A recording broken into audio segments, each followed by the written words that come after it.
Hello students, कैसे हैं आप सब लोग। तो हम लोगों ने फाइनेंशियल मैनेजमेंट चैप्टर को पूरा का पूरा पढ़ लिया था। आई होप आप लोगों को वो चैप्टर पसंद आया होगा। एक सेकंड चैप्टर और है पार्ट बी का, दैट इज फाइनेंशियल मार्केट, जिसको आज हम पढ़ने जा रहे हैं। एग्जामिनेशन के पॉइंट ऑफ व्यू से देखा जाए तो 7 to 8 मार्क्स का इस चैप्टर से भी पूछा जा सकता है। According to CBSE weightage, financial management और फाइनेंशियल मार्केट दोनों चैप्टर मिला के 15 मार्क्स का वेटेज है। तो अच्छा खासा वेटेज है दो चैप्टर का। और मैं प्रॉमिस करता हूं, जिस तरीके से फाइनेंशियल मैनेजमेंट मैंने आपको बहुत अच्छे से समझाया, in that way, in better way, मैं आपको फाइनेंशियल मार्केट भी अच्छे से समझा दूंगा। नेक्स्ट 45 मिनट्स के अंदर financial market with all keywords NCERT मैं खत्म करने वाला हूं। तो वीडियो को एंड तक देखना और एक एक चीज को अच्छे से समझना। जितना भी सिलेबस के अंदर है, मैं उतना टॉपिक यहाँ पे बहुत अच्छे से इन डेप्थ में कराने वाला हूं with all keywords one shot के अंदर। तो स्टार्ट करते हैं। Financial market. फाइनेंशियल मार्केट है क्या? एक ऐसी मार्केट जो एक लिंक क्रिएट करता है दो लोगों के बीच में, सेवर और बोरोवर। बोरोवर बेसिकली क्या होता है? जो बिजनेसमैन होते हैं, जिनको पैसे की जरूरत होती है बिजनेस को रन करने के लिए। तो ये इनको पैसों की जरूरत है, इनको कैपिटल चाहिए, और सेवर्स अपनी सैलरी में से, अपनी कमाई में से थोड़ा थोड़ा सा पैसा जोड़कर रखते हैं। They are called सेवर्स।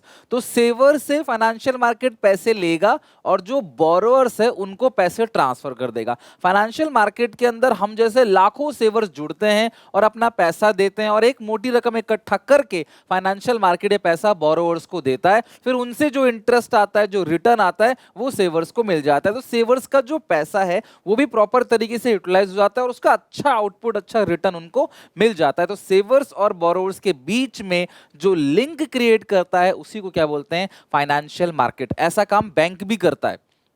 बैंक भी क्या करता है? हम जैसे कई सारे लोगों का अकाउंट खुलता है, उसमें हम थोड़ा बड़ा पैसा जमा करते हैं और हमसे लेकर बैंक क्या करता है? बड़े बड़े बिजनेसमैन को, अंबानी अदानी को लोन देता है। फिर वहां से रिटर्न हमको मिलता है। तो हम डायरेक्टली अंबानी को लोन नहीं दे सकते ना, तो क्या करते हैं क्लास? फाइनेंशियल मार्केट के थ्रू ही पैसा ट्रांसफर होता है। तो फाइनेंशियल मार्केट, हाउस होल्ड्स या सेवर्स, हम लोग पैसे देते हैं कहां पे? बैंक्स और फाइनेंशियल मार्केट को।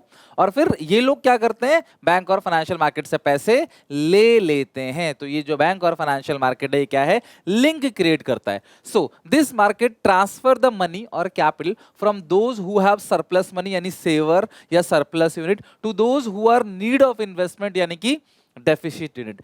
जो सरप्लस यूनिट है उनसे पैसे जो डेफिशिट यूनिट्स हैं उन तक ट्रांसफर कराने का जो काम है, वो काम कौन करता है? फाइनेंशियल मार्केट करता है। Funds can be allotted through bank and financial market. तो पैसे किसके थ्रू अलॉट होता है? बैंक्स और फाइनेंशियल मार्केट के थ्रू अलॉट होता है। आई होप आपको समझ आ गया होगा कि फाइनेंशियल मार्केट क्या है। एक लिंक, जैसे अमेजन है। अमेजन क्या करता है? दुकानदार से सामान लेके हम तक पहुंचाता है। हम अमेजन को जानते हैं, अमेजन दुकानदार को जानता है। तो एक लिंक क्रिएट करता है ना, उसी तरीके से फाइनेंशियल मार्केट भी हमसे पैसे लेता है और बिजनेसमैन फाइनेंशियल मार्केट से पैसे लेते हैं। ये पूरा का पूरा प्रोसेस है। Now functions of financial market. Financial market का फंक्शन क्या होता है? Reduce the cost of transactions, mobilisation of savings and channelising them into most productive uses. ध्यान रखना क्लास, जो फाइनेंशियल मार्केट है ना, ये मोबिलाइज करता है यानी मूव करता है आपकी सेविंग्स को और चैनलाइज करता है मोस्ट प्रोडक्टिव यूजेस में। यानी कि हम लोगों का पैसा लेता है और जो सबसे ज्यादा रिटर्न जहां मिलता है वहां से क्लास हमारे पैसे को मोस्ट प्रोडक्टिव यूज में दिलाता है। दूसरा, फाइनेंशियल मार्केट डिमांड और सप्लाई फैक्टर्स को देखते हुए ना प्राइस को भी डिस्कवर करता है। फाइनेंशियल मार्केट ना देखता है कि डिमांड कितनी है कौन सी सिक्योरिटीज की और सप्लाई कितनी है, उस हिसाब से उस सिक्योरिटीज का जो प्राइस है वो भी फाइनेंशियल मार्केट डिसाइड करता है। फाइनेंशियल मार्केट हमें सारी की सारी इंफॉर्मेशन देता है, कौन सा स्टॉक किस प्राइस पे अवेलेबल है, और पिछला चार्ट क्या है, पहले क्या ग्रोथ किया है स्टॉक ने, पिछली परफॉर्मेंस क्या है, ग्रोथ पोटेंशियल क्या है, कंपनी के बारे में सारी इंफॉर्मेशन फाइनेंशियल मार्केट हमें दे देता है। तो हमें खर्चा नहीं करना पड़ता इन इंफॉर्मेशन को गैदर करने में। और दूसरा, आप फाइनेंशियल मार्केट में जो सिक्योरिटीज खरीदते हो उन सिक्योरिटीज को जब चाहे तब आप बेच सकते हो और इजिली कैश में कन्वर्ट कर सकते हो। अगर मैंने कहीं जमीन, कोई प्लॉट, कोई घर खरीदा तो शायद उसे बेचने में मुझे समय लगेगा, 2 महीने का क्लास एक टाइम पीरियड होता है जिसके अंदर सेल परचेज की डीड को एग्जीक्यूट किया जाता है। बट फाइनेंशियल मार्केट में ऐसा नहीं है। फाइनेंशियल मार्केट के अंदर आप इंस्टेंटली स्टॉक्स को बेच सकते हो। अगर मैंने किसी कंपनी के शेयर्स खरीदे तो मैं उसे आसानी से बेच सकता हूं, मुझे ज्यादा होल्ड इसको नहीं करना पड़ेगा। कीवर्ड्स क्या है? जो फाइनेंशियल मार्केट है ना, वो ट्रांसफर करता है सेविंग्स, हाउस होल्ड का जो पैसा है उसे कॉर्पोरेट सेक्टर में ट्रांसफर करता है। फाइनेंशियल मार्केट डिमांड सप्लाई को देखते हुए प्राइस को फिक्स करता है। तो ये वाला पॉइंट है ना, फिक्सिंग प्राइस, प्राइस डिस्कवरी, तो ये उसका कीवर्ड है। अगला है by selling security in financial market any time investor can convert it into investment into cash. तो फाइनेंशियल मार्केट में जो ये है ना प्रोवाइड लिक्विडिटी, इसका यही मतलब है कि कभी भी इसको कैश में कन्वर्ट कर सकें।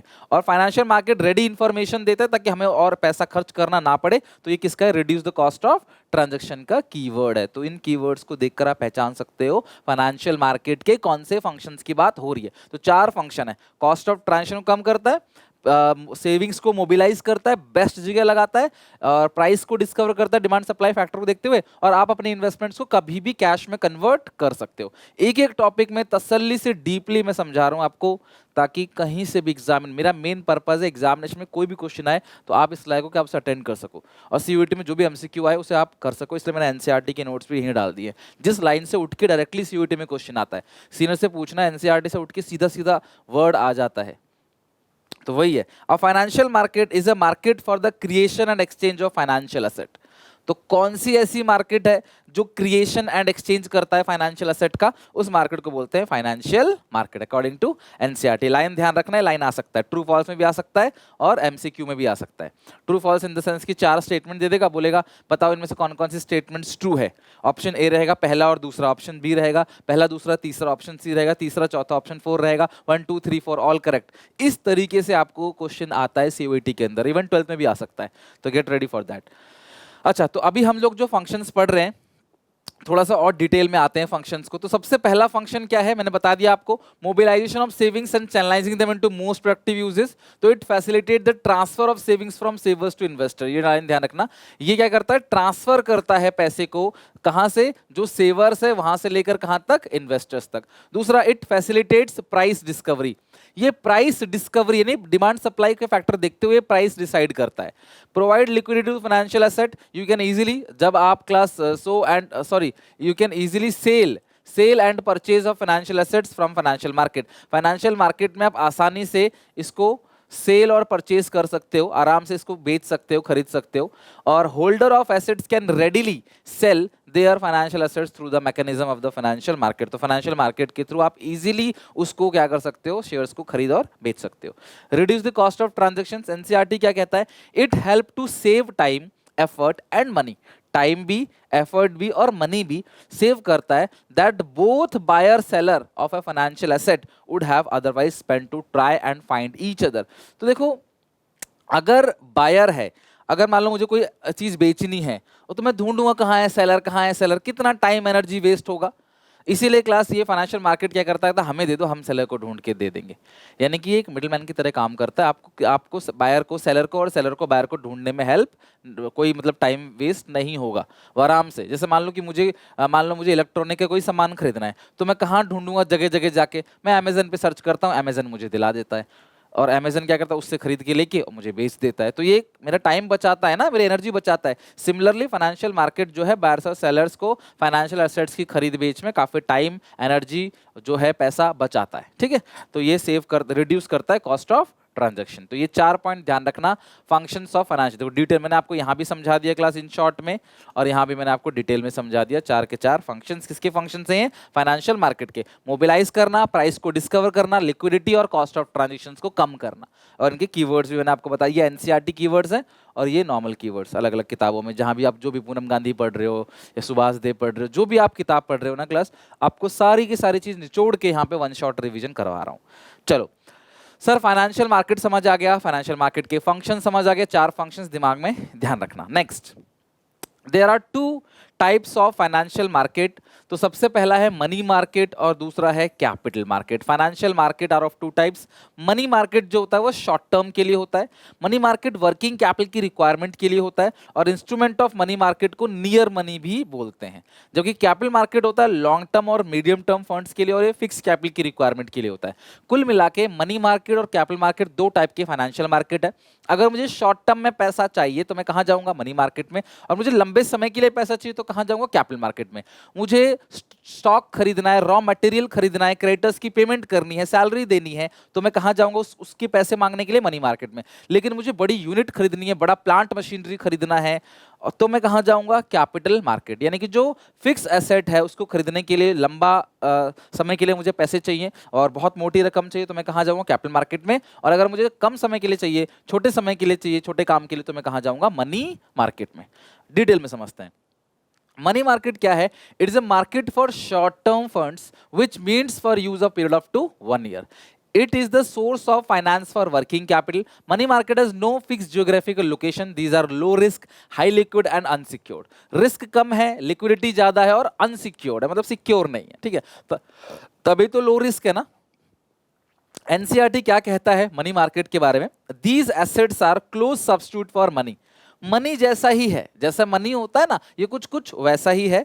It is a market where low risk, जहां पे रिस्क जो रहता है वो कम से कम रहता है, अनसिक्योर्ड रहता है, short term debt instruments that are highly liquid and issued and actively traded every day. It has no fixed geographical location. कोई एरिया नहीं है जहां जाके आप ट्रेड कर सकते हो, but it is an activity conducted और टेलीफोन और कंप्यूटर इंटरनेट पे ये एक्टिविटी की जाती है, तो इसको बोलते हैं मनी मार्केट। मनी मार्केट के इंस्ट्रूमेंट्स सीबीएसई क्लास 12 के सिलेबस में नहीं है, लेकिन सीयूईटी के सिलेबस में है। तो मैं काम करूंगा, जब ये आपकी बोर्ड एग्जामिनेशन ओवर हो जाएंगे तब मैं एक सेपरेट वीडियो निकाल दूंगा डिलीटेड पोर्शन का, जो 12th में तो डिलीटेड थे लेकिन सीयूईटी में है, तो मैं वहां पे कवर करा दूंगा इसके सारे इंस्ट्रूमेंट्स एज पर एनसीईआरटी। तो मनी मार्केट समझ आ गया ना, शॉर्ट टर्म के लिए होता है, वर्किंग कैपिटल रिक्वायरमेंट के लिए। Capital market is a market for medium and long term funds. It includes all the organization, institution and instruments that provide long term and medium term fund. It does not include the instruments or institutions which are provide for short term up to 1 year. Common instrument कौन कौन से होते हैं ध्यान रखना, common instrument से shares, debentures. तो capital market में क्या चीज की ट्रेडिंग होती है? Shares, debenture, public deposit, mutual fund and bond. These are the instruments. Money market के इंस्ट्रूमेंट्स कौन कौन से? तुम्हारे सिलेबस का पार्ट ही नहीं है, पढ़ना ही नहीं है। Treasury bills, commercial bill, commercial paper, ये सब होता है वैसे। और कैपिटल मार्केट के इंस्ट्रूमेंट्स कौन कौन से होते हैं? Shares, debentures, bond, public deposits, mutual fund, units. These are the instruments in capital market. अच्छा, एनसीईआरटी क्या कहता है? It directs these savings into the most productive use leading to growth and development of the economy. यानी ये जो capital market है ना, ये इकोनॉमी को भी डेवलप करता है। The capital market consist of development of bank, commercial bank, stock exchange. And ideal capital market is one where finance is available at regional cost. एक अच्छा कैपिटल मार्केट वो है जहां से इन्वेस्टर्स को रीजनेबल कॉस्ट पे पैसे मिल जाए। यार देखो, मैं एक बिजनेसमैन हूं, मुझे एक नया प्लांट लगाना है, ठीक है, मुझे चाहिए 2000 करोड़ रुपए की जरूरत चाहिए, तो मैं किसी आदमी से थोड़ी मांगूंगा 2000 करोड़ रुपए, वो मर जाएगा सुन के इतना बड़ा फिगर।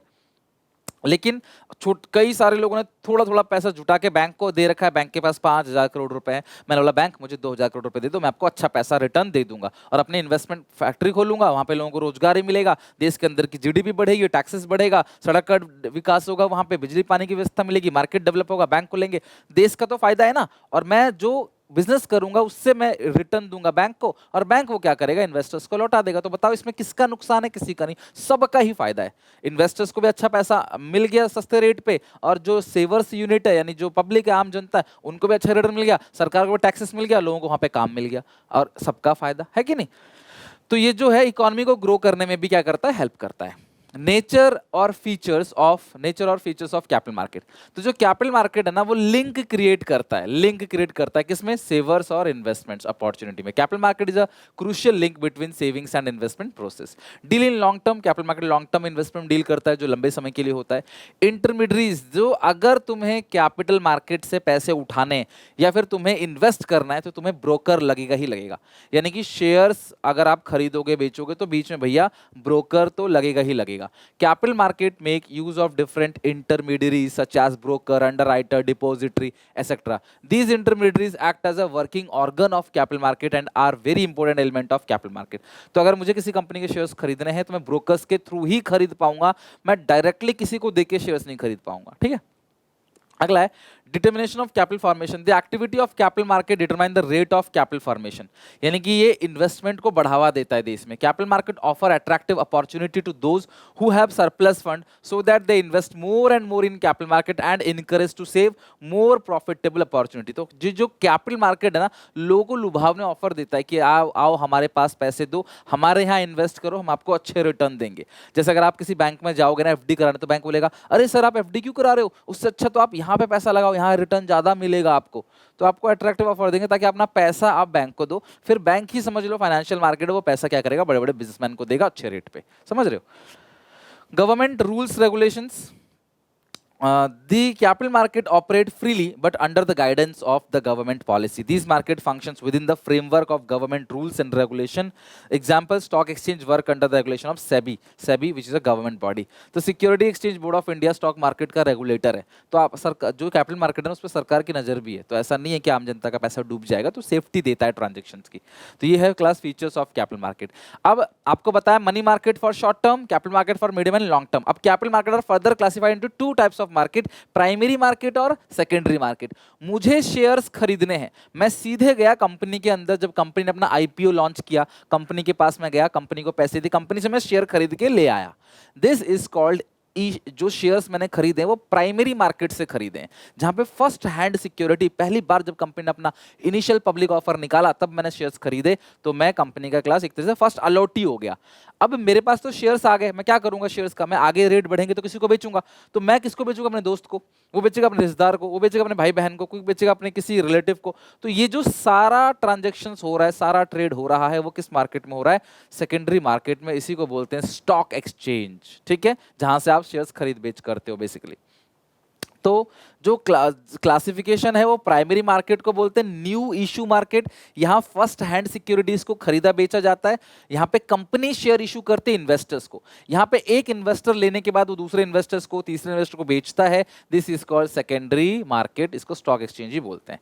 सेकेंडरी मार्केट के कुछ कीवर्ड्स हैं, like stock exchange, market for second hand security, indirect control करता है कैपिटल फॉर्मेशन को, ये डायरेक्टली कैपिटल फॉर्मेशन को कंट्रोल करता है। ये फर्स्ट हैंड सिक्योरिटीज का मार्केट, जबकि वो सेकंड हैंड, यहाँ पे नए सिक्योरिटीज को खरीदा बेचा जाता है, वहां पे सेकंड हैंड सिक्योरिटीज को खरीदा बेचा जाता है। चलते हैं थोड़ा सा डिटेल में पढ़ते हैं। अभी स्टॉक, जो बच्चे, मैंने पहले भी बताया था जब पढ़ाया था, जो बच्चे स्टॉक मार्केट में रिलेटेड, आपको पता है क्लास, स्टॉक मार्केट में लोग काफ़ी पैसा बनाते हैं, घर बैठे बैठे अपना घर का काम भी करते हैं, अब फ्री रहते हैं, और कुछ टाइम वो मार्केट पे रिसर्च करते हैं, एनालाइज करते हैं, स्टडी करते हैं, किस मार्केट का, कंपनी का स्टॉक्स बढ़ेगा घटेगा। ट्रेडिंग है, ऑप्शंस ट्रेडिंग है, इसके बाद इंट्राडे ट्रेडिंग है, इसके बाद कमोडिटीज़ का ट्रेडिंग है, बहुत सारी चीज़ें करते हैं वो। तो मान लो आज सुबह उन्होंने लगाए 10 लाख रुपए, ठीक है, आज सुबह 10 लाख रुपए लगा दिए, और शाम को जो 10 लाख के स्टॉक्स की वैल्यू हो गई 12 लाख रुपए, शाम को बेच दिया 12 लाख में या 11 लाख में बेच दिया, या 10 लाख 50,000 में बेच दिया, तो एक दिन में उन्होंने कितना मुनाफा कमाया, 50,000 का मुनाफा। इसी तरीके से महीने भर का अगर काम करेंगे तो अच्छा खासा मुनाफा वो बना लेंगे। लेकिन हाँ, हर रोज मुनाफा नहीं होता, घाटा भी होता है।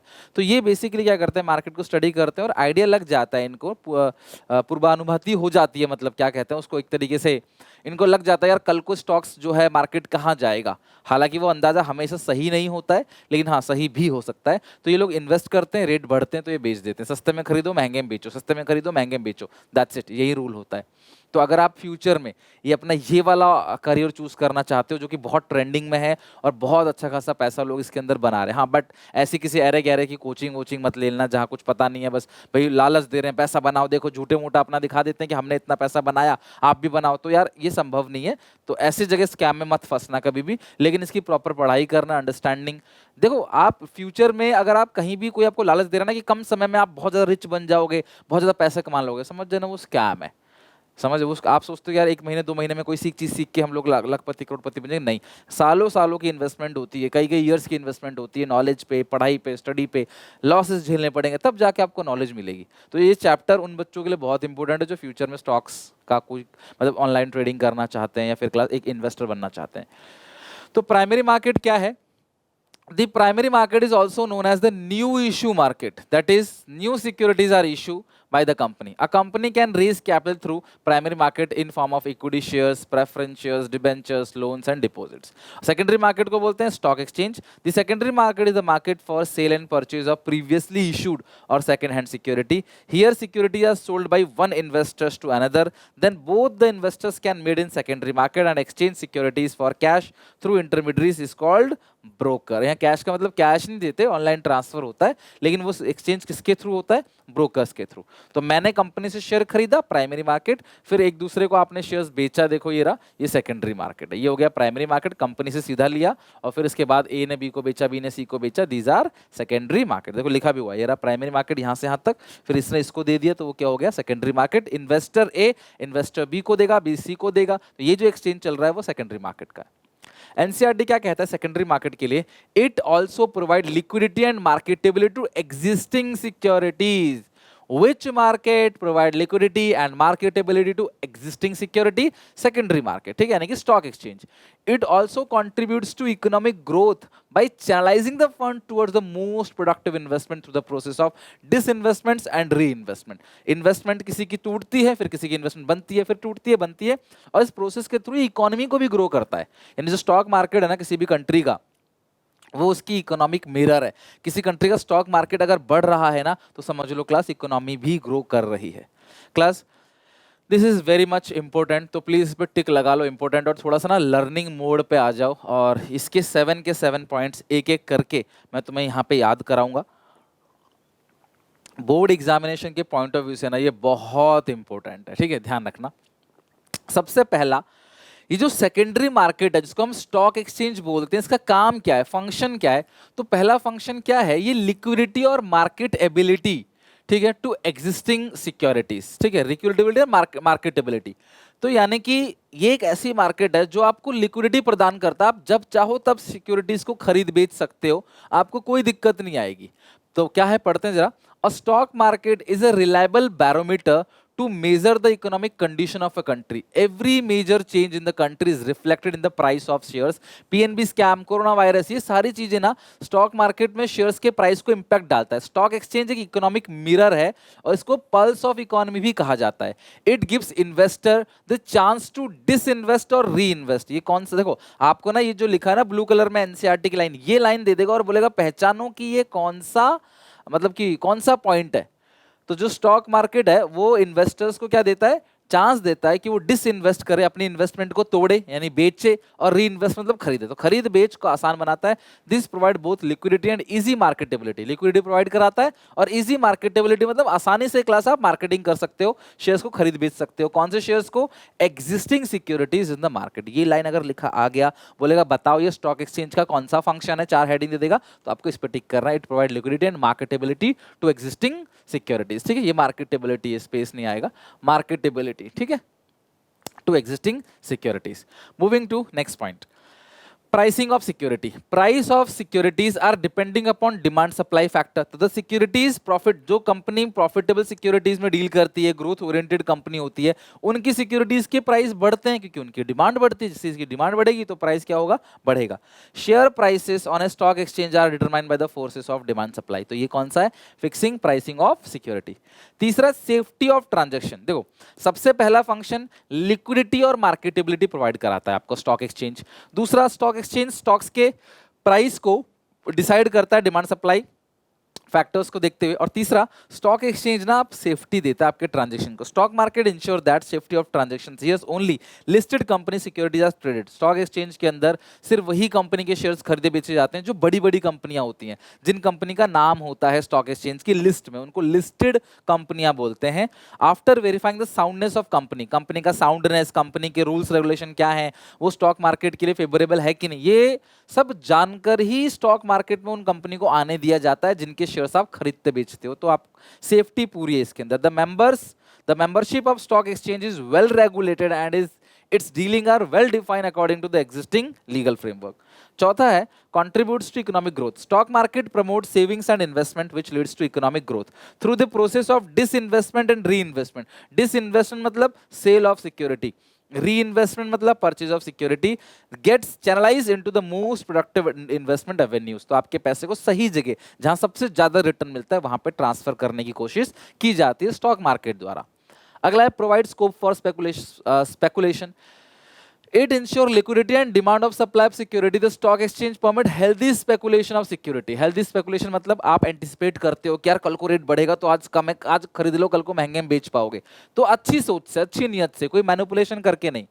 It is generally accepted that a certain degree of healthy speculation is necessary to ensure liquidity and price continuity in the stock market. देखो यार, liquidity और speculation तो होना ही चाहिए, तब वही तो stock market की खास बात है ना, कि आप स्टडी करके, है ना, आप स्टडी करके, पढ़ाई करके आप आज सस्ते में सिक्योरिटीज को खरीदोगे और कल को उसको महंगे दाम में उसको बेचोगे। तो यार ये तो आपका अजम्पशन था ना, आपकी स्टडीज थी कि आप भाप पाए कल को रेट कम होगा और आप उसे खरीद के महंगे दाम पे बेचोगे। तो भैया ये तो आपकी नॉलेज है। तो ये यही होता है स्पेकुलेशन, सट्टेबाजी। अगला liquidity. The main function of stock market क्या है? वो लिक्विडिटी प्रोवाइड करता है। इन्वेस्टर्स जो है वो आसानी से अपने इन्वेस्टमेंट को बेच सकते हैं और कैश में कन्वर्ट कर सकते हैं। लॉन्ग टर्म इन्वेस्टमेंट को शॉर्ट टर्म इन्वेस्टमेंट में कन्वर्ट कर सकते हैं। ये किसके अंदर आता है? लिक्विडिटी के अंदर। और लास्ट है spreading equity cult. The stock exchange can play a vital role in ensuring wider share ownership by regulating new issue, better trading practices and taking effective steps in educating the public about investment. Educating the public about investment जो है वो है आपका keyword spreading equity cult। मतलब लोगों को aware करना कि अगर आप स्टॉक मार्केट में इन्वेस्ट करोगे तो इकोनॉमी भी ग्रो करेगा और आप भी ग्रो करोगे, सबका फायदा है। तो इन्वेस्टमेंट करना चाहिए स्टॉक मार्केट में, रेदर देन अपना पैसा घर पे रखो, गुल्लक में डाल के रखो, तकिए के नीचे रखो, है ना, तिजोरी में रखो या बैंक में रखो। उससे अच्छा है, बैंक में रखने से भी अच्छा है कि आप उस पैसे को इन्वेस्ट करो, इक्विटी में इन्वेस्ट करो, ताकि बिजनेसमैन को पैसा मिले बिजनेस करने के लिए और आपको भी अच्छा रिटर्न मिले। तो इसको बोलते हैं स्प्रेडिंग इक्विटी कल्ट। तो ये जो 7 पॉइंट है ना क्लास, बहुत इंपॉर्टेंट है। एक बार मैं फिर से रिकॉल कराता हूँ आपको। प्रोवाइडिंग लिक्विडिटी और मार्केटेबिलिटी, प्राइस को सेट करता है, ट्रांजैक्शन की सेफ्टी देता है, इकोनॉमिक ग्रोथ को प्रमोट करता है, स्पेकुलेशन को प्रमोट करता है, लिक्विडिटी को प्रमोट करता है, लिक्विडिटी अवेल कराता है, और इक्विटी कल्ट यानी कि लोगों को एजुकेट किया जाता है कि वो स्टॉक मार्केट में इन्वेस्ट करें। तो मनी मार्केट हो गया, कैपिटल मार्केट हो गया। कैपिटल मार्केट जो है वो उसके 2 मार्केट हो गए, primary market, secondary market. Secondary market को ही हम लोग स्टॉक एक्सचेंज बोलते हैं। स्टॉक एक्सचेंज के साथ फंक्शन हम लोगों ने पढ़ लिए। एग्जामिनेशन में कई बार डिफरेंस भी आ जाता है, difference between primary market and secondary market. आओ जरा डिफरेंस देखते हैं। नेक्स्ट है difference between primary market and secondary market. तो जो प्राइमरी मार्केट है उसमें नई सिक्योरिटीज को बेचा जाता है, सेकेंड हैंड सिक्योरिटीज को कहां बेचा जाता है? सेकेंडरी मार्केट में। प्राइमरी मार्केट में सिक्योरिटीज कौन इशू करता है? कंपनी। जबकि सेकेंडरी मार्केट में सिक्योरिटीज एक इन्वेस्टर्स इशू करेगा दूसरे इन्वेस्टर को, सेकेंडरी मार्केट में। प्राइमरी मार्केट का मैंने पहले ही बताया था, कोई भी फिक्स जियोग्राफिकल लोकेशन नहीं है, जबकि सेकेंडरी मार्केट का फिक्स जियोग्राफिकल लोकेशन होता है और वर्किंग आवर होता है। सुबह 9:15 से लेकर शाम को 3:30 तक, 9:15 to 3:30 तक मार्केट जो है एक्टिव रहता है। स्टॉक मार्केट के प्राइस देखना अप एंड डाउन होते रहते हैं उस टाइम पे। एंट्री, कोई भी कंपनी एंट्री कर सकती है क्लास, कैपिटल को रेज कर सकती है, लेकिन इसके अंदर सिर्फ लिस्टेड कंपनी ही एंट्री होती है इसकी। यानी कि लिस्टेड कंपनी जो है वो देखेगी कि भैया लिस्टेड कंपनी कैसे डिसाइड किया जाता है? कंपनी की साउंडनेस, एक ना प्रोसेस होता है लिस्टिंग का, उस प्रोसेस को जो कंपनी पूरा करेगी उसमें ना एक बड़ी कंपनी होनी चाहिए, उसके अंदर कैपिटल इन्वेस्टमेंट अच्छी होनी चाहिए, रूल रेगुलेशन फॉलो करती है, उस कंपनी को एंट्री की दी जाती है। एक्चुअली ना स्टॉक मार्केट को बोलते हैं, जो सेकेंडरी मार्केट है ना वो स्टॉक मार्केट है, और वहाँ पे आम जनता अपना पैसा लगाती है, तो वो कंपनी यहाँ पे सोच समझ के सेकेंडरी मार्केट में उन कंपनीज को एंट्री दी जाती है। तो लिस्टेड सिक्योरिटी यहाँ पे कोई भी कंपनी एंट्री कर सकती है, फंड्स को रेज कर सकती है। देखो यार, प्राइमरी मार्केट में सिक्योरिटीज का जो प्राइस है वो मैनेजमेंट डिसाइड करती है, जबकि सेकेंडरी मार्केट में सिक्योरिटीज का जो प्राइस है वो डिमांड सप्लाई फैक्टर्स देखते हुए, यानी सिक्योरिटीज की डिमांड कितनी, सप्लाई कितनी है, वो फैक्टर देखते हुए डिसाइड किया जाता है। डिफरेंस बिटवीन कैपिटल मार्केट और मनी मार्केट। तो जो कैपिटल मार्केट है इसके पार्टिसिपेंट्स कौन कौन से होते हैं? Financial institutions, bank, company, foreign investors और रिटेल इन्वेस्टर्स फ्रॉम पब्लिक। जबकि मनी मार्केट के कौन कौन से क्लास पार्टिसिपेंट्स होते हैं? मनी मार्केट के पार्टिसिपेंट्स होते हैं financial institutions, bank, public, private company only. ठीक है, only private company, public and private company only. Capital market deals medium and long term securities, okay, जबकि money market deals with short term security. Money market में short term securities में deal किया जाता है generally 1 year का period, जबकि इसमें medium और long term funds. Capital market instruments कौन कौन से हैं? Equity shares, preference shares, bond. जबकि मनी मार्केट के इंस्ट्रूमेंट्स कौन कौन से हैं? ट्रेजरी बिल्स, कमर्शियल बिल और कमर्शियल पेपर। कैपिटल मार्केट जो है वो लेस लिक्विड है और मनी मार्केट क्या है? Highly liquid. कैपिटल मार्केट जो है एसोसिएटेड विथ मोर रिस्क और मनी मार्केट में क्या होता है? लेस रिस्क होता है। कैपिटल मार्केट में मोर रिटर्न, जो रिटर्न है वो रिटर्न ज्यादा है, देखो मोर रिस्क मोर रिटर्न, यहाँ पे लेस रिस्क लेस रिटर्न। अगर मैं कैपिटल मार्केट की बात करूं, it is for fix capital requirement, जबकि it is for working capital requirement. ठीक है, तो वर्किंग कैपिटल की रिक्वायरमेंट के लिए कहाँ जाते हैं हम लोग? मनी मार्केट में। और फिक्स कैपिटल रिक्वायरमेंट के लिए कहाँ जाते हैं? मनी कैपिटल मार्केट के अंदर, right. Next, trading procedure on a stock exchange बहुत ही ज्यादा इंपॉर्टेंट है एग्जामिनेशन के पॉइंट ऑफ व्यू से। शुरू के क्लास यहाँ पे अगर आप 6 पॉइंट देखोगे ना, या 5 पॉइंट, ठीक है 6 पॉइंट, सॉरी, शुरू के जो 6 पॉइंट हैं that is very much important. अगर आप ये 6 पॉइंट भी याद रखते हो तो बात बन जाएगी। ठीक है, तो आइए देखते हैं trading procedure on stock exchange. Stock exchange में ट्रेडिंग का प्रोसीजर क्या रहता है? और before selling the securities through stock exchange, the companies have to get their securities listed in stock exchange. The name of the companies including the listed securities only when stock exchange authority are satisfied with the financial soundness and other aspect of the company. Now trading procedure done through computer online और कुछ कुछ steps हैं, यानी कि जो trading की जाती है ना स्टॉक, जो मतलब कुल मिला के ऑनलाइन जो स्टॉक्स खरीदते हो ना आप, उसके प्रोसेस है trading procedure on stock exchange. तो जितने भी पॉइंट्स बता रहा हूँ बहुत इंपॉर्टेंट, ध्यान समझना। स्टार्टिंग के 6 पॉइंट इज मच इंपॉर्टेंट कि यार ऑनलाइन का प्रोसेस क्या है ट्रेडिंग करने का, स्टॉक्स को खरीदने का बेचने का ऑनलाइन का प्रोसेस क्या है, कुल मिला के ये है। अच्छा, अब कीवर्ड जो है ना, जैसे कुछ कीवर्ड है, डीमैट अकाउंट किसे बोलते हैं, अभी मैं बताऊंगा डीमैट अकाउंट किसको बोलते हैं, तब मैं आपको ये कीवर्ड्स पढ़ा दूंगा कि डीमैट अकाउंट कहते किसको हैं। यार देखो सिंपल सी बात है, अगर आप अपना बैंक में खाता खुलवाते हो तो उस खाते के अंदर पैसे जमा होते हैं, बैंक अकाउंट के अंदर कैश जमा होता है, कैश निकालना होता है, कैश जमा होता है, कैश निकालना होता है। उसी तरीके से डीमैट अकाउंट होता है जिसके अंदर शेयर्स जमा होते हैं। अगर आप शेयर्स खरीदोगे ना तो उस अकाउंट के अंदर शेयर्स आएंगे, शेयर्स बेचोगे तो अकाउंट से शेयर निकल जाएंगे, शेयर्स किसी कंपनी खरीदोगे शेयर्स आएंगे। तो डीमैट अकाउंट एक ऐसा अकाउंट है, एक ऐसा क्लास सिस्टम है जहां पे आप शेयर्स को ऑनलाइन खरीदते हो, ऑनलाइन बेचते हो, उसमें शेयर्स इकट्ठा होते हैं, पैसे नहीं इकट्ठा होते। जैसे बैंक अकाउंट में पैसे इकट्ठा होते हैं, पैसा आता है पैसा जाता है, उसी तरीके से डीमैट अकाउंट में शेयर्स आता है शेयर्स जाता है, तो उसको बोलते हैं डीमैट अकाउंट। एक्चुअली पुराने जमाने में क्या होता था, शेयर्स ना ऑफलाइन ट्रेड होते थे, शेयर्स का एक कागज की तरह होता था, वो आपको मिलता था, उसे आप स्टोर करके रखते थे, पर वो फट जाए, खो जाए, चुर जाए, आग लग जाए तो क्या होगा, इसीलिए क्लास ऑनलाइन हो गया है। अब ऑनलाइन आपके शेयर्स हैं, कहीं जाएंगे नहीं, फटेंगे नहीं, वो पूरा रिकॉर्ड रहेगा, डेटा रहेगा उसका, तो वही है, उसी अकाउंट को बोलते हैं डीमैट अकाउंट। और कीवर्ड क्या क्या है उसके, conversion of paper material form of certificate into electronic entry, इसको बोलते हैं dematerialisation. To overcome the problem of class यहाँ पे mutilation, loss of security of certificate, security of certificate, no physical transfer of book entry, transfer through a book entry. तो ध्यान रखना physical transfer नहीं होता, आजकल ऑनलाइन ही सिक्योरिटीज की खरीद बेच की जाती है, और वो क्या है आपका डीमैट अकाउंट। डीमैट अकाउंट एक ऐसा अकाउंट होता है जहाँ पे शेयर्स को जहाँ पे शेयर्स रखा जाता है और वहीं से निकाल कर बेचा जाता है ऑनलाइन, राइट। तो पहले जो फिजिकली चीजें होती थी ना वो अब खत्म हो गया, वो डीमैट अकाउंट के थ्रू होता है, डीमटेरियलाइजेशन को शॉर्ट में डीमैट बोलते हैं, ओके।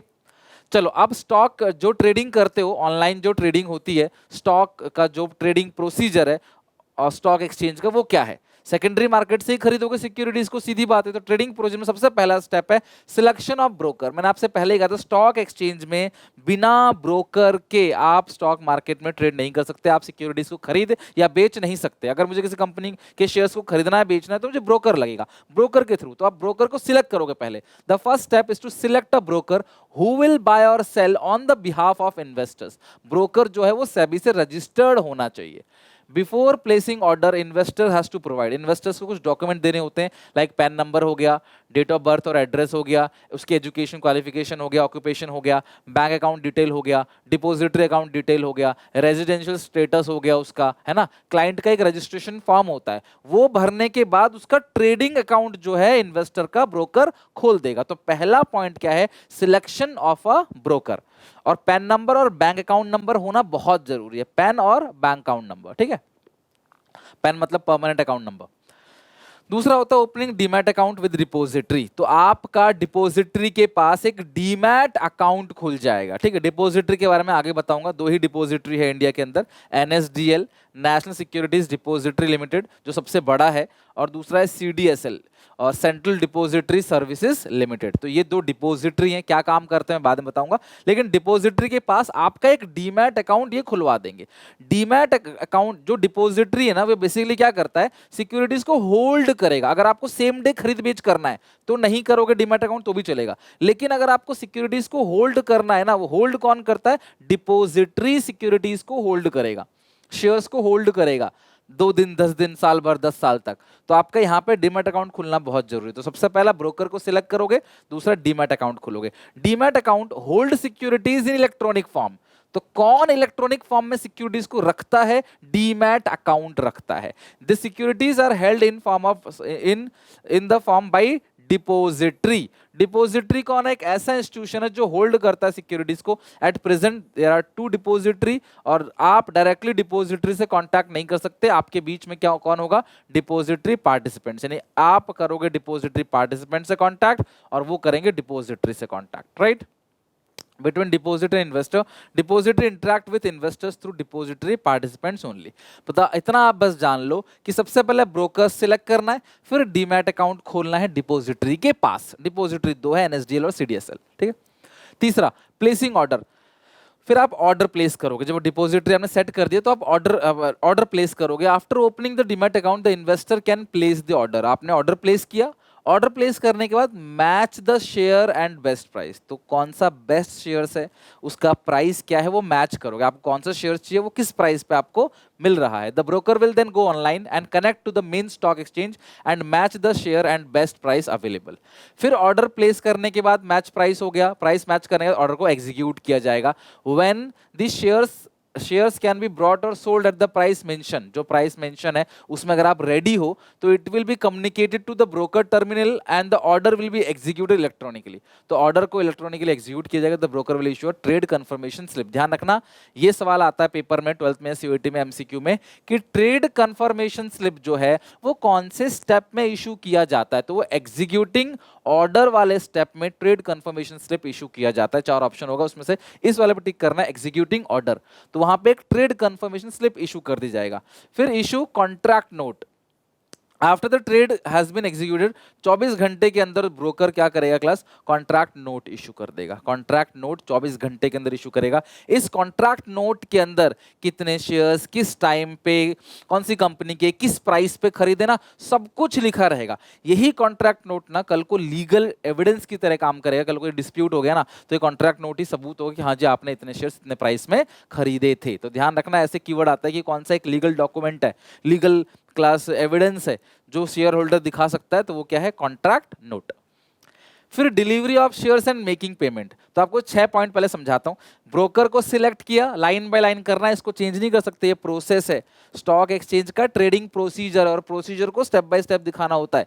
सबसे पहला ब्रोकर का सिलेक्शन, दूसरा डीमैट अकाउंट ओपन करना। डीमैट अकाउंट के अकाउंट ओपन हो जाएगा तो आप ऑर्डर प्लेस करोगे, मैच किया जाएगा शेयर्स के प्राइस वगैरह को, फिर ऑर्डर एग्जीक्यूट किया जाएगा। एग्जीक्यूट करने के बाद आपको कॉन्ट्रैक्ट नोट इशू कर दिया जाएगा कि हाँ जी आपके शेयर्स बन गए। फिर नोट मिल जाएगा, उसके बाद एक्चुअली फिजिकल डिलीवरी होगी। फिजिकल डिलीवरी मतलब आपके डीमैट अकाउंट के अंदर शेयर्स आएगा। Delivery of shares and making payment. अगर आप शेयर्स बेच रहे हो तो शेयर्स को डिलीवर कर दो, और अगर आप खरीद रहे हो तो आप पेमेंट कर दो।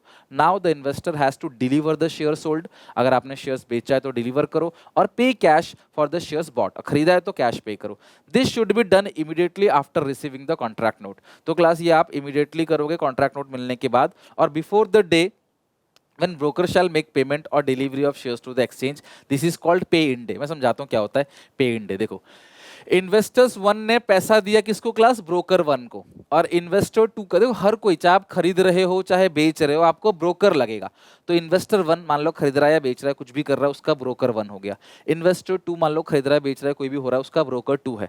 तो ये जो इन्वेस्टर 1 मान लो ब्रोकर को पैसे देगा, फिर ब्रोकर उस पैसे को देगा स्टॉक एक्सचेंज को, उसको बोलते हैं पे इन डे। फिर स्टॉक एक्सचेंज जब ब्रोकर 2 को पेमेंट करेगा, सिंपल उसको बोलते हैं पे आउट डे। अगर कभी भी पेपर में आ गया प्रोसीजर, तो भैया ये आप चार्ट जरूर बनाना। इन्वेस्टर 1, इन्वेस्टर 2, ब्रोकर 2, ब्रोकर 1, बीच में आ गया स्टॉक एक्सचेंज। ब्रोकर देगा स्टॉक एक्सचेंज को पे इन डे, और ये स्टॉक एक्सचेंज देगा ब्रोकर 2 को पे इन डे, उसके पे आउट डे, उसके 24 घंटे के अंदर क्लास में पैसा इन्वेस्टर 2 के पास पहुंच जाएगा, 24 घंटे के अंदर अंदर। और जो सेटलमेंट का साइकिल होता है ना, वो होता है T+2 डेज का। तो पे इन डे का मतलब नहीं कि सेम डे दे दिया, ट्रांजेक्शन डेट प्लस 2 डेज, ये सारा काम जो होता है पे इन और पे आउट डे का, वो T+2 डेज के अंदर हो जाता है। थोड़ा कॉम्प्लिकेटेड है, यानी 12th लेवल का बच्चा, जो 17 साल का बच्चा, उसको थोड़ा समझना मुश्किल है, और इवन वो ट्रेड भी नहीं कर पाएगा। ट्रेड करने के लिए कम से कम 18 साल की एज होनी चाहिए आपकी। तो धीरे धीरे समझ जाओगे डिटेल में। अभी के लिए जितना सिलेबस के अंदर मैं उसको रेस्ट्रिक्ट करके उतना ही समझा रहा हूँ, नहीं तो ये तो बहुत वास्ट टॉपिक है। तो अभी मैं इस पे ही जो है वो क्लास रुक के कराऊंगा आपको। अगला है settlement cycle. Cash is paid और securities are delivered on pay in day which is before T+2 days as a settlement cycle. जो है T+2 डेज जो है वो रोलिंग सेटलमेंट साइकिल है 2003 से, कि ट्रांजेक्शन डेट प्लस 2 दिन के अंदर सेटलमेंट कर देना है। On T+2 day the stock exchange will deliver the shares और मेक पेमेंट। शेयर्स अगर बेच रहे हो तो डिलीवर द शेयर्स, पैसा खरीद रहे हो तो मेक पेमेंट, खरीद रहे हो तो make payment to the other broker. This is called pay out day. ठीक है, इसे क्या बोलते हैं क्लास? पे आउट डे। इसको बोलते हैं पे आउट डे, आउट डे या पे out day. This is called pay out day. Pay out day. The broker then has to make payment to investors. 24 घंटे के अंदर ब्रोकर इन्वेस्टर को पेमेंट कर देगा। और 10वें में the broker can make delivery of shares, shares को डिलीवर कर देगा डीमैट फॉर्म में। मतलब तुम्हारे अकाउंट में शेयर्स आ जाएंगे और तुम्हारे खाते से पैसा दूसरे डिपॉजिटर के पास या दूसरे जो इन्वेस्टर्स के पास पहुंच जाएगा। ये 10 पॉइंट यार, पेपर में ना 5-6 पॉइंट मैक्सिमम है जो आज तक पूछा गया है। ये पूरा का पूरा बहुत बड़ा है और बहुत कॉम्प्लिकेटेड है, इसलिए आपको एग्जामिनर पूछता नहीं। आप स्टार्टिंग के 6 पॉइंट भी याद कर लो ना तो भी बहुत है। सबसे पहला क्या करना है? सिलेक्ट करना है ब्रोकर को, डीमैट अकाउंट ओपन करना है, ऑर्डर प्लेस करना है, मैच करना है प्राइस को, प्राइस मैच करने ऑर्डर एग्जीक्यूट होगा, ऑर्डर एग्जीक्यूट में ट्रेडिंग कंफर्मेशन स्लिप मिलेगा, फिर लास्ट में कॉन्ट्रैक्ट नोट। और पे इन डे जब ब्रोकर 1 पेमेंट करेगा इसको, पे आउट डे जब ब्रोकर स्टॉक एक्सचेंज ब्रोकर 2 को पेमेंट करेगा, 24 घंटे के अंदर उसके खाते में पैसे पहुंच जाएंगे। तो ये पूरा का पूरा ट्रेडिंग प्रोसीजर है। और आप ऐसे भी समझ सकते हो, यहां से ऐसे ऐसे जाता है, शेयर्स बेच रहे हो शेयर जाएगा, पैसा दे रहे हो खरीद रहे हो तो पैसा जाएगा, फिर यहाँ से ऐसे ऐसे आता है।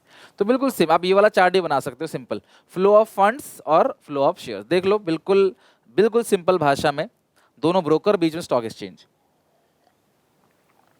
तो आप डायरेक्टली स्टॉक एक्सचेंज से डील नहीं कर सकते, यानी कि नेशनल स्टॉक एक्सचेंज और बॉम्बे स्टॉक एक्सचेंज, BSE मतलब सेंसेक्स, नेशनल मतलब निफ्टी, इसके जो इंडिसेस हैं जहां पे पॉइंट्स आप देखते हो ना वो। चलो नेक्स्ट है क्लास डिपॉजिटरी सिस्टम। जो हमारा डिपॉजिटरी सिस्टम है उसके अंदर 2 चीजें हैं, यानी 2 ऑर्गेनाइजेशन है। पहला है डिपॉजिटरी और दूसरा है DP, डिपॉजिटरी पार्टिसिपेंट्स। ये कौन कौन होते हैं? देखो, डिपॉजिटरी पार्टिसिपेंट्स का मतलब है सिलेक्टेड ब्रोकर, जैसे बहुत सारे ब्रोकर्स हैं, जैसे आप देखते हो कि अपस्टॉक हो गया, जेरोधा हो गया जहां से आप करते हो ना, ग्रो हो गया ऐप जहां से स्टॉक्स खरीद बेच करते हैं, वो डिपॉजिटरी पार्टिसिपेंट्स। तो हम इनसे डील करेंगे, हम इनसे डील नहीं कर सकते, हम इनसे डील करेंगे, यहाँ अकाउंट खुलवाएंगे, ये लोग यहाँ से शेयर लेके हमको देंगे। Depository is the apex organisation or unit in the depository system. Depository is just like a bank where depositor or investors can deposit and withdraw the money or security. In a depository, an investor can deposit and withdraw his shares. Just like a bank keep money in safe custody for customers, a depository also is like a bank and keeps security electronic form on the behalf of investor. बिल्कुल simple, जैसे bank हमारे पैसे को electronic form में रखता है, real में थोड़ी रखता है, इलेक्ट्रॉनिक फॉर्म में रखता है। अगर मैं बोलूँ मेरे बैंक में अभी 5 लाख रुपए पड़े हैं, मैं बैंक के पास जाऊँ और दिखाओ मेरा कहाँ 5 लाख मेरा पड़ा हुआ है, तो कहीं पड़ा हुआ नहीं होगा, वो सिर्फ एक इलेक्ट्रॉनिक एंट्री है। उसी तरीके से स्टॉक मार्केट आपके शेयर्स को बुक करके रखता है, इलेक्ट्रॉनिक एंट्री पास करके रखता है। एक्चुअल में कोई फिजिकल जगह पड़ा नहीं होता, बस वो बुक एंट्री पास हो जाती है, हाँ जी आपके पास है, वी एक्नॉलेज, आपको बाद में मिल जाएगा। ठीक है, तो जो डिपॉजिटरी है वो क्या करता है? स्टॉक्स को होल्ड करके रखता है, जैसे बैंक्स पैसे होल्ड करके रखता है। That's it. In India, there are 2 depository, National Securities Depository Limited and Central Depository Services Limited. Both the depository hold your financial security like shares, bonds in dematerialized form and facilitate trading in stock exchange. Dematerialized मतलब online form में, कोई material नहीं होता इसका। और ये सबसे बड़ा है, जो क्लास ये होता है ना, नेशनल सिक्योरिटीज डिपॉजिटरी, सबसे बड़ा है क्लास। ठीक है, सबसे बड़ा डिपॉजिटरी है ये। डिपॉजिटरी पार्टिसिपेंट्स मैंने बता दिया, एक एजेंट है डिपॉजिटरी का, investor has to interact only with DP. Investor जो है वो डिपॉजिटरी से डील नहीं कर सकता, डिपॉजिटरी पार्टिसिपेंट से डील कर सकता है, and not with the depository for all his dealing in shares electronic form. As per सभी guideline any financial institution, the share broker, bank etcetera can become a DP after registration SEBI. SEBI से registration कराने के बाद broker भी DP खुद बन सकता है, डिपॉजिटरी पार्टिसिपेंट्स बन सकता है। DP is a vital intermediary in depository system and all buying and selling of securities जो भी हो रहा है वो डिपॉजिटरी पार्टिसिपेंट्स के थ्रू ही होगा, डायरेक्टली हम डिपॉजिटरी से कांटेक्ट नहीं कर सकते। जो सेंसेक्स है ना वो बॉम्बे स्टॉक एक्सचेंज का इंडिसेस है। This is a Bombay Stock exchange index.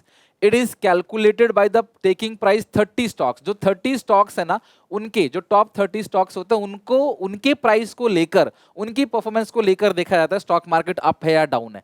अगर स्टॉक मार्केट अप है, ऊपर की तरफ जा रहा है, उसको बोलते हैं बुल। जैसे बुल ऊपर की तरफ जा रहा होता है ना क्लास, ऐसे नीचे से ऊपर की तरफ उछलता है, स्टॉक मार्केट प्राइस बढ़ रहे हैं, इसका मतलब है कि सेंसेक्स अगर बढ़ रहा है, इसका मतलब जो 30 स्टॉक्स हैं टॉप स्टॉक्स उनका प्राइस क्या हो रहा है, बढ़ रहा है। और अगर मार्केट नीचे जा रहा है तो बेयरिश बोलते हैं, बियर, BEAR। जैसे बियर नीचे की तरफ जाकर झुक के चलता है ना तो वो बेयरिश मार्केट, स्टॉक अगर डाउन हो रहा है तो अभी बेयरिश मार्केट है, स्टॉक बिल्कुल डाउन पड़ा, बुल बिल्कुल मरा पड़ा है, रेट्स जो है कंटिन्यू डाउन हो रहे हैं, लोगों का करोड़ों का पैसा जो है वो डूब गया है स्टॉक मार्केट के अंदर, प्राइस बिल्कुल डाउन जा रहे हैं, तो वो निफ्टी, वो उसको बेरिश बोलते हैं। ठीक है, there are total 23 stock exchange. India में कितने स्टॉक एक्सचेंज है? 23 stock exchange, with the Bombay Stock exchange and the National Stock exchange are the largest. तो जो निफ्टी है, इसीलिए हम दो को जानते हैं, BSE NSE।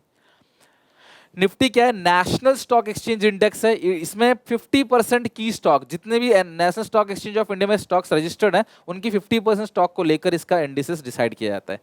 BSE Limited, formerly known as Bombay Stock Exchange Limited, was established in 1875 and was Asia the first stock exchange. Asia का, पूरे एशिया का पहला स्टॉक एक्सचेंज है Bombay Stock Exchange. It has contributed to the growth of the corporate sector by providing a platform for raising capital. मतलब Bombay Stock exchange, जिसको हम लोग Sensex बोलते हैं इसके इंडेक्स को, तो वहां पे जो पहली बार लॉन्च किया गया 1875 में, एशिया का सबसे बड़ा स्टॉक एक्सचेंज है जो बेसिकली इन्वेस्टर्स को कैपिटल प्रोवाइड कराता है। तो बहुत डीप नॉलेज है, इतना पूछता कभी नहीं है, लेकिन हाँ मैंने कोशिश करी कि मैक्सिमम चीज़ों को कवर करा सकूं आपको, ताकि आपको थोड़ा बहुत समझ आए। आई नो बहुत कॉम्प्लिकेटेड है, बट बहुत दिक्कत दे रहा है तो you can skip this topics, examination point of view से इंपॉर्टेंट नहीं है। डीमटेरियलाइजेशन क्या होता है और डीम्यूचुअलाइजेशन क्या है, ध्यान समझना। ये तो मैं बता चुका हूं क्लास आपको। It is the process by which a client can get physical certificate converted. अब मान लो जिनको पहले फिजिकल सर्टिफिकेट इश्यू हुए थे, शेयर सर्टिफिकेट, शेयर खरीदने पे जो सर्टिफिकेट मिलता है, तो वो आप कन्वर्ट करा सकते हैं उसको इलेक्ट्रॉनिक फॉर्म में, उसको बोलते हैं dematerialisation. And investors intending to dematerialise its securities need have to account with depository participant. तो आपका एक अकाउंट खुलेगा, डीमेट अकाउंट बनेगा, आपके शेयर्स वो ले लेंगे फिजिकल फॉर्म में और आपके अकाउंट में उसको डाल देंगे। जैसे आपसे पैसे लेके आपके अकाउंट में डाल देते हैं ना बैंक वाले, उसी तरीके से आपसे शेयर लेके, आपके शेयर सर्टिफिकेट लेके आपके अकाउंट के अंदर शेयर्स डाल देंगे, डीमैट अकाउंट खुल जाएगा आपका। अगला क्या है? डीमेटलाइजेशन का कीवर्ड क्या है? The process of holding securities in electronic form is called dematerialisation. This is mainly done to eliminate the problems like theft, fake, false transfer, transfer delay and paperwork। जितना भी सब खत्म हो जाता है, जो भी शेयर सर्टिफिकेट वगैरह सब कुछ खत्म हो जाएगा। अब ऑनलाइन आपके खाते में इंस्टेंटली शेयर्स आ जाएगा। ठीक है, जब शेयर्स खरीदते हैं ना हम लोग, जैसे ये मेरा बैंक अकाउंट है और ये मेरा डीमैट अकाउंट है। जैसे ही मैं शेयर्स खरीदूंगा तो मेरे डीमैट अकाउंट में शेयर्स आ जाएगा और मेरा बैंक बैलेंस कम हो जाएगा। और जैसे ही मैं शेयर्स को बेचूंगा, जैसे मैं शेयर्स को सेल करूंगा, तो क्या मेरा बैंक बैलेंस बढ़ जाएगा, मेरे डीमैट अकाउंट से शेयर हट जाएगा। बस यही प्रोसेस है। बैंक में पैसा आया और शेयर चला गया, और खरीदूंगा तो बैंक से पैसा जाएगा और शेयर आ जाएगा। इसमें दिख जाएगा इतना शेयर्स इतने का है, आप ऑनलाइन चेक भी कर सकते हो कंप्यूटर पे, है ना। Demutualization. Earlier, the intermediaries, that is broker, used to own, control and manage the stock exchange. This ownership and management of stock exchange by brokers often leads to conflict. देखो होता क्या था, पहले जमाने में ना ब्रोकर सारा कंट्रोल अपने हाथ में रखता था। ब्रोकर्स को सब पता होता था कितने शेयर्स में क्या खरीद रहा है क्या नहीं, सब अपनी मर्जी से ब्रोकर अपने फायदे के लिए स्टॉक एक्सचेंज को यूज करता था। सरकार ने क्या बोला, ब्रोकर को बिल्कुल अलग कर दिया कि ब्रोकर कभी स्टॉक एक्सचेंज को अपने फायदे के लिए यूज नहीं कर पाएगा। ब्रोकर अलग है, ओनर अलग है। पैसा कटेगा ओनर के अकाउंट से ही कटेगा, आएगा ओनर के अकाउंट में आएगा। ओनर जो डिसाइड करेगा सब कुछ वही होगा। ओनर मतलब इन्वेस्टर, ब्रोकर का कोई कंट्रोल नहीं है। ब्रोकर बस हेल्प करेगा आपके शेयर्स को दिलाने में। तो इसमें लिखा है this ownership and management of stock exchange with broker often leads to conflict, लड़ाई झगड़े होते थे between brokers and their clients. To solve this problem government did demutualisation of the stock exchange. Demutualisation refers to separation of ownership and control of stock exchange from trading right of members. Through demutualisation there is reduction of chance of broker. अब जो है बहुत कम हो गया है कि broker अपने फायदे के लिए स्टॉक मार्केट को यूज कर सके. एक क्वेश्चन पक्का आना है, तो next 5 to 7 minutes are very very important. मैं बता रहा हूं स्टॉक एक्सचेंज का जो रेगुलेटर है वो है SEBI, securities and exchange board of India. Stock market का रेगुलेटर है, वॉच डॉग है. जैसे इंश्योरेंस कंपनी का रेगुलेटर IRDA होता है, कमर्शियल बैंकों का रेगुलेटर जो है वो सेंट्रल बैंक है, रिजर्व बैंक ऑफ इंडिया. उसी तरीके से स्टॉक एक्सचेंज का जो रेगुलेटर है वो है सेबी है. जैसे घर के बाहर वॉच डॉग होता है ना, वो गलत इंसान को घर के अंदर आने नहीं देता, उसी तरीके से ये वॉच डॉग है स्टॉक एक्सचेंज का. स्टॉक एक्सचेंज में गलत कंपनी को आने नहीं देगा ये. SEBI was established in 12th of April 1988 to protect the interest of investor. SEBI is the regulatory of stock exchange. It is considered as watchdog of Indian securities market. ये overall controller है किसका? Capital market का. The basic purpose of SEBI is to create an environment to facilitate efficient mobilization and allocation of resources through the securities market. It also aims to stimulate competition and encourage innovation. Innovation को encourage करना, competition को inject करना, competition को बढ़ावा देना सेबी का main purpose है. सेबी के फंक्शन से पहले हम पढ़ेंगे सेबी के objective. The overall objective of SEBI is to protect the interest of investor. जिन लोगों ने कंपनी में पैसा लगाया उनके इंटरेस्ट को प्रोटेक्ट करना, साथ में डेवलप करना स्टॉक एक्सचेंज को, रेगुलेट करना एक्टिविटीज को. जो भी एक्टिविटी स्टॉक एक्सचेंज की हो रही है ना, उसको नियंत्रण में लेके आना कि वो सरकार के कंट्रोल में हो, वो सेबी के कंट्रोल में हो. तो क्या क्या मेन ऑब्जेक्टिव है सेबी के? रेगुलेट करना एक्टिविटीज ऑफ स्टॉक एक्सचेंज को, राइट्स ऑफ इन्वेस्टर्स, इन्वेस्टर्स के राइट को प्रोटेक्ट करना, उनकी इन्वेस्टमेंट को सेफ्टी देना, फ्रॉडलेंट एक्टिविटीज को रोकना, रेगुलेट करना और डेवलप करना एक code of conduct for intermediate such as broker और अंडरराइटर. ब्रोकर्स और अंडरराइटर्स के लिए कोड ऑफ कंडक्ट बनाना, ये सारा का सारा क्या है क्लास? ऑब्जेक्टिव है सेबी का. Okay, now the most important part जो है वो है फंक्शंस ऑफ सेबी. सेबी के 3 फंक्शंस है. There are 3 functions of SEBI. पहला है प्रोटेक्टिव, दूसरा है डेवलपमेंट, तीसरा है रेगुलेटरी. तो ये 3 फंक्शंस है, प्रोटेक्टिव, डेवलपमेंट और रेगुलेटरी. बहुत इंपॉर्टेंट है तीनों के तीनों फंक्शंस. और आप पहचानोगे कैसे? केस स्टडी, अगर मान लो केस स्टडी आ गया तो केस स्टडी में देखिए पहचानोगे. जैसे नाम से पता पड़ रहा है, प्रोटेक्ट का मतलब क्या? इन्वेस्टर्स के इंटरेस्ट को प्रोटेक्ट करना. यहाँ इन्वेस्टर्स को प्रोटेक्शन मिलता है कि उनका इन्वेस्टमेंट सेफ रहे. डेवलपमेंट मतलब स्टॉक मार्केट को डेवलप किया जाता है, ऑनलाइन चीजें कर दी जाती हैं ताकि स्टॉक मार्केट में ज्यादा लोग भरोसा दिखाएं और ज्यादा बिजनेस करें. आज भी लोग स्टॉक मार्केट पे इतना भरोसा नहीं करते, लोग प्रॉपर्टी खरीदने में, गोल्ड खरीदने में ज्यादा भरोसा रखते हैं.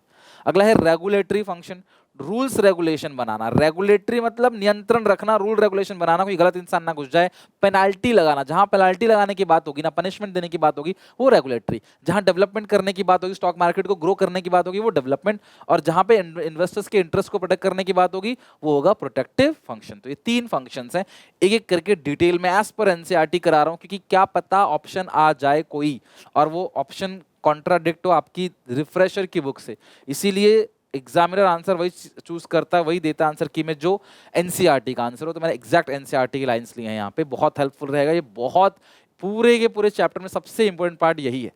3 फंक्शन है, प्रोटेक्टिव, डेवलपमेंट और रेगुलेटरी. पहला है प्रोटेक्टिव फंक्शन. 3 फंक्शन है ना, प्रोटेक्टिव, डेवलपमेंट और रेगुलेटरी. तो पहला फंक्शन है प्रोटेक्टिव फंक्शन. इसके अंदर क्या क्या आता है? बेसिकली इन्वेस्टर्स के इंटरेस्ट को प्रोटेक्ट करने की बात आती है प्रोटेक्टिव फंक्शन के अंदर. तो कौन कौन से पॉइंट्स इसके अंदर है? प्रोहिबिशन ऑफ फ्रॉडलेंट और अनफेयर ट्रेड प्रैक्टिसेस. कोई भी फ्रॉडलेंट या अनफेयर ट्रेड प्रैक्टिसेस अगर कर रही है कंपनी, या कोई भी क्लास स्टॉक मार्केट के अंदर कंपनी कर रही है, उसको ये रोकता है. मेकिंग, किसी को भी मिसलीडिंग स्टेटमेंट देने से रोकता है, मैनिपुलेशन करने से रोकता है. और प्राइस रिगिंग यानी कि price up and down, company के ना खुद के शेयर्स को वो खरीद लेते हैं ताकि उनके शेयर्स की डिमांड बढ़े और स्टॉक मार्केट में प्राइस जो है उन शेयर्स का अप चला जाए. तो जो सेबी है ऐसी चीजों को रोकता है, सख्त मनाही करता है. प्रोहिबिटेड मतलब सख्त मनाही, किसी भी कीमत पे आप ये नहीं कर सकते. इनसाइडर ट्रेडिंग को रोकता है. कंपनी के अंदर के जो लोग होते हैं ना, इनसाइडर्स जो होते हैं, बोर्ड ऑफ डायरेक्टर्स हो गया या कंपनी के टॉप मेंबर्स जो होते हैं टॉप लेवल में, उनके पास ना कंपनी की सीक्रेट इन्फॉर्मेशन होती है। उनको पता होता है कंपनी कब बोनस देने वाली है, कब शेयर्स के प्राइस बढ़े घटेंगे, उनको थोड़ा पता रहता है कंपनी की एक्टिविटीज से। तो वो कहीं स्टॉक मार्केट को अपने पर्सनल गेन के लिए यूज ना करें, तो सभी इनसाइडर ट्रेडिंग को रोकता है और उनके लिए पेनल्टी लगाता है। अंडरटेक करता है एजुकेटर्स को, सॉरी अंडरटेक करता है steps to invest protection, investor को प्रोटेक्ट करने के लिए स्टेप्स बताता है। प्रमोशन ऑफ फेयर प्रैक्टिसेस को प्रमोट करता है और कोड ऑफ कंडक्ट बनाता है, किसके लिए? स्टॉक मार्केट के लिए। ओके, डेवलपमेंट फंक्शन क्या है? डेवलप करना। आज अगर आप ऑनलाइन ट्रेडिंग कर पा रहे हो तो वही है, वो डेवलपमेंट ही तो है स्टॉक एक्सचेंज का। स्टॉक एक्सचेंज का डेवलपमेंट है जिसकी वजह से आप ऑनलाइन ट्रेडिंग कर पा रहे हो।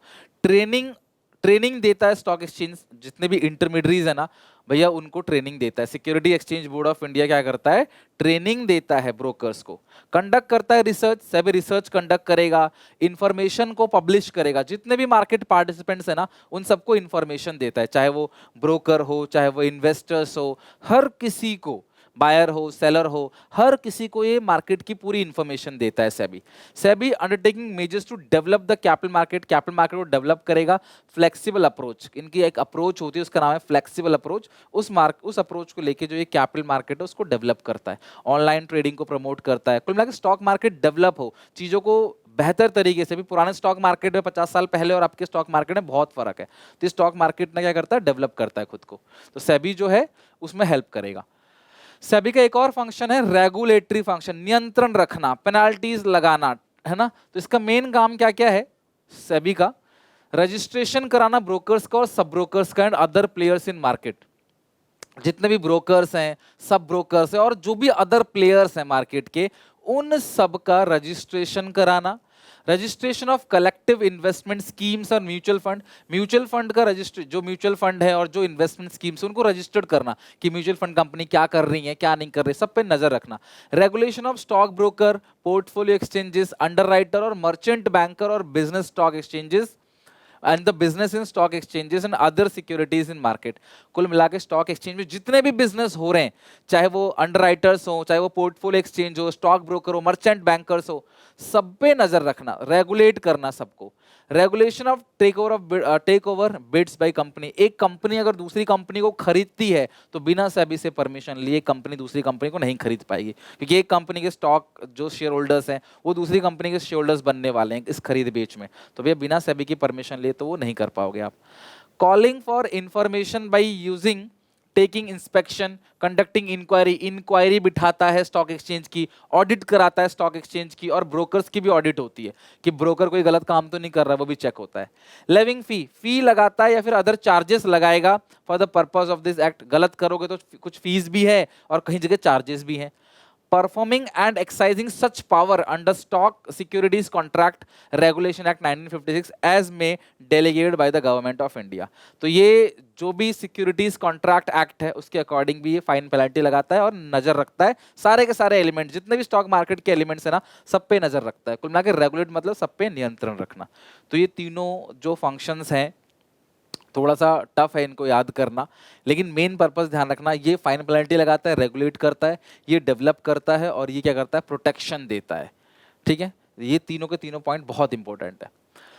इसके साथ ये चैप्टर खत्म। तो इस चैप्टर में जो सबसे ज्यादा इंपॉर्टेंट है वो यही है, इन तीनों के जो प्रोडक्टिव डेवलपमेंट और regulatory functions are much more important. Trading के 6 पॉइंट इंपॉर्टेंट ट्रेडिंग प्रोसीजर के, बाकी डिफरेंस और स्टॉक मार्केट के फंक्शन बहुत इंपॉर्टेंट है। इतना 4 चीजें अगर आप ये याद कर लोगे ना तो इस चैप्टर में कहीं नहीं गए आपके 7 to 8 मार्क्स। तो यहाँ तक पढ़ के अच्छे से याद करके आना, नेक्स्ट 2 चैप्टर बचे हैं और इसके साथ हमारा पूरा का पूरा बीएसटी का सिलेबस खत्म हो जाएगा। तो यहाँ तक पढ़ के याद करके आना। मिलते हैं नेक्स्ट वीडियो में, till then take care, bye bye.